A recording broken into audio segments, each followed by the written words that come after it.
Hi friends, welcome to Story Time. Today's Tuesday, May 6th. And you're probably wondering why I have this loaf of bread and this jar of jam here.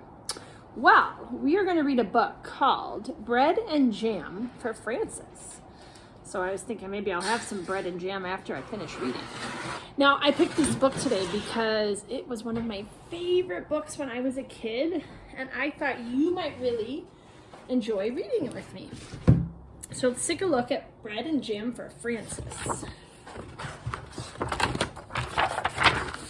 Francis is a little badger. So that's the kind of animal she is, and her whole family is badgers. It was breakfast time, and everyone was at the table. Father was eating his egg. Mother was eating her egg. Gloria was sitting in a high chair and eating her egg, too. That's Gloria. Francis was eating bread and jam. "What a lovely egg," said Father. "If there's one thing I am fond of for breakfast, it is a soft-boiled egg." "Yes," said Mother, spooning up egg for the baby. "It is just the thing to start the day off right." "Ah," said Gloria, and ate up her egg. Francis did not eat her egg. She sang a little song to it. She sang the song very softly. "I do not like the way you slide. I do not like your soft inside. I do not like you lots of ways, and I could do for many days without eggs." "What did you say, Francis?" asked Father. "Nothing," said Francis, spreading jam on another slice of bread. "Why do you keep eating bread and jam?" asked Father, "when you have a lovely soft-boiled egg?"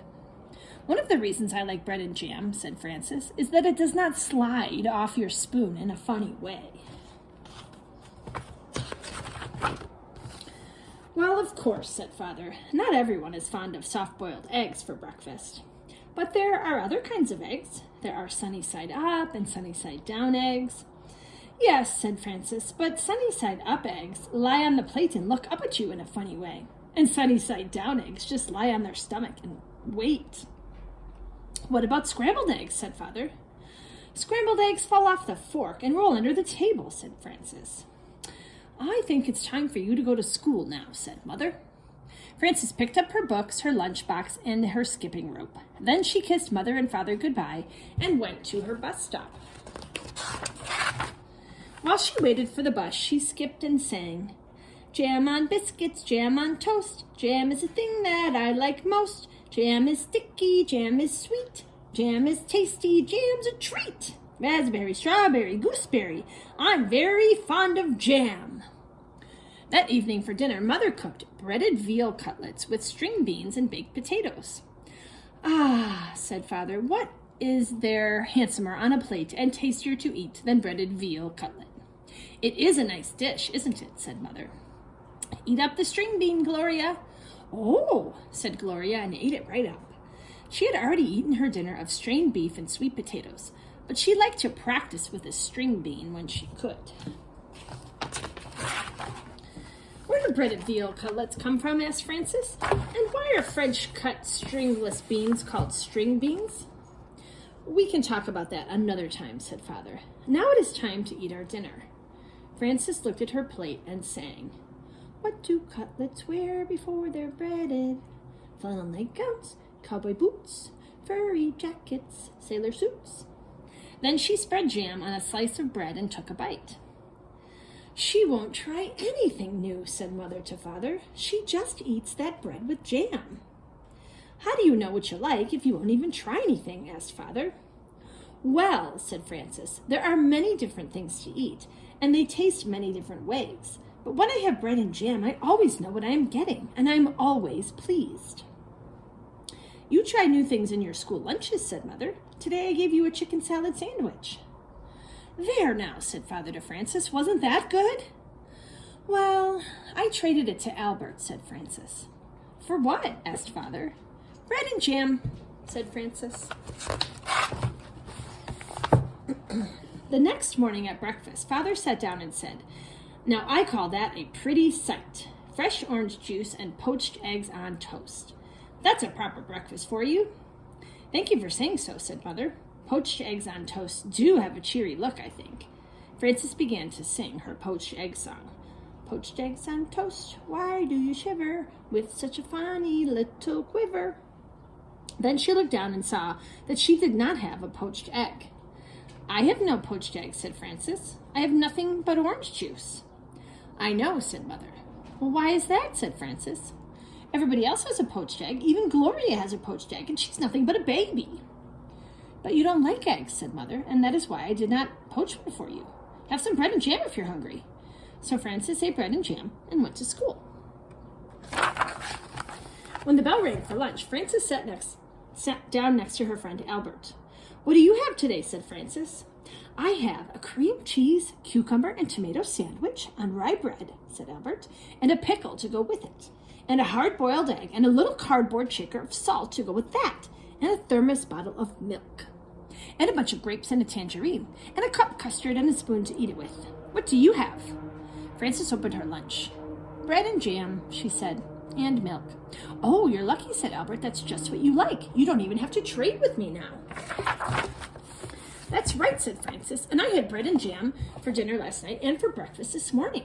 "You certainly are lucky," said Albert. "Yes," said Frances, "I'm a very lucky girl, I guess. But I'll trade if you want to." "Oh, that's all right," said Albert. "I like cream cheese with cucumbers and tomatoes on rye." Albert took 2 napkins from his lunchbox. He tucked one napkin under his chin. He spread the other one on his desk like a tablecloth. He arranged his lunch neatly on the napkin. With his spoon, he cracked the shell of the hard-boiled egg. He peeled away the shell and bit off the end of the egg. He sprinkled salt on the yolk and set the egg down again. He unscrewed his thermos bottle cup and filled it with milk. Then he was ready to eat his lunch. He took a bite of sandwich, a bite of pickle, a bite of hard-boiled egg, and a drink of milk. Then he sprinkled more salt on the egg and went around again. Albert made the sandwich, the pickle, the egg, and the milk come out even. He ate his bunch of grapes and his tangerine. Then he cleared away the crumpled up wax paper, the eggshell, and the tangerine peel. He set the cup custard in the middle of the napkin on his desk. He took up his spoon and ate up all the custard. Then Albert folded up his napkin and put them away. He put away his cardboard salt shaker and his spoon. He screwed the cup on top of his thermos bottle. He shut his lunchbox, put it back inside his desk, and sighed. "I like to have a good lunch," said Albert. Frances ate her bread and jam and drank her milk. Then she went out to the playground and skipped rope. She did not skip as fast as she had skipped in the morning, and she sang, "Jam in the morning, jam at noon, bread and jam by the light of the moon. Jam is very nice." When Frances got home from school, Mother said, "I know you like to have a little snack when you get home from school, and I have one all ready for you." "I do like snacks," said Frances, running out to the kitchen. "Here it is," said Mother, "a glass of milk and some nice bread and jam for you." "Aren't you worried that maybe I will get sick and all my teeth will fall out from eating so much bread and jam?" asked Frances. "I don't think that will happen for quite a while," said Mother, "so eat it all up and enjoy it." Frances ate up most of her bread and jam, but she did not eat all of it. After her snack, she went outside to skip rope. Frances skipped a little more slowly than she had skipped at noon, and she sang, "Jam for snacks and jam for meals. I know how a jam jar feels, full of jam." That evening for dinner, Mother cooked spaghetti and meatballs with tomato sauce.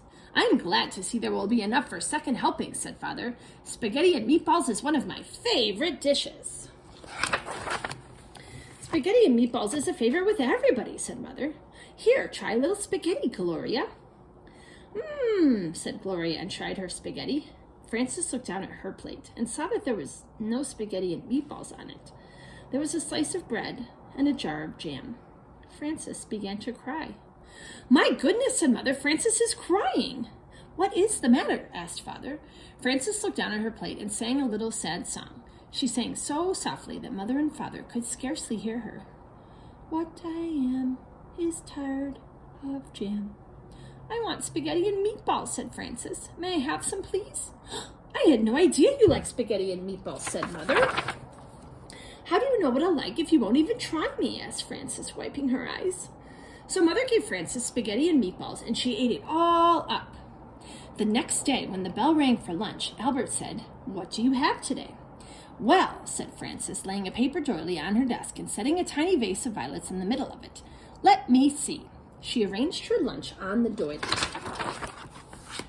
I have a thermos bottle with cream of tomato soup, she said, and a lobster salad sandwich on thin slices of white bread. I have celery, carrot sticks, and black olives, and a little cardboard shaker of salt for the celery, and 2 plums and a tiny basket of cherries, and vanilla pudding with chocolate sprinkles and a spoon to eat it with. Ooh, that's a good lunch, said Albert. I think it's nice that there are all different kinds of lunches and breakfasts and dinners and snacks. I think eating is nice. So do I, said Frances. And she made the lobster salad sandwich, the celery, the carrot sticks, and the olives come out even. The end. So, friends, that was bread and jam for Frances. And I think Frances kind of learned to maybe try some new foods that she didn't really know she might like. I used to have some foods I didn't like either. In fact, I used to not even like tomatoes and onions. And now I planted them in my garden because I love them so much. So sometimes our foods that we like change over time. Maybe you can tell me a food that you used to not want to eat, but then you tried it and realized, wow, this is pretty good after all. I'd love to hear about that. Now, I think I'm going to go eat my snack here of bread and jam. And I'll see you tomorrow, friends. Bye.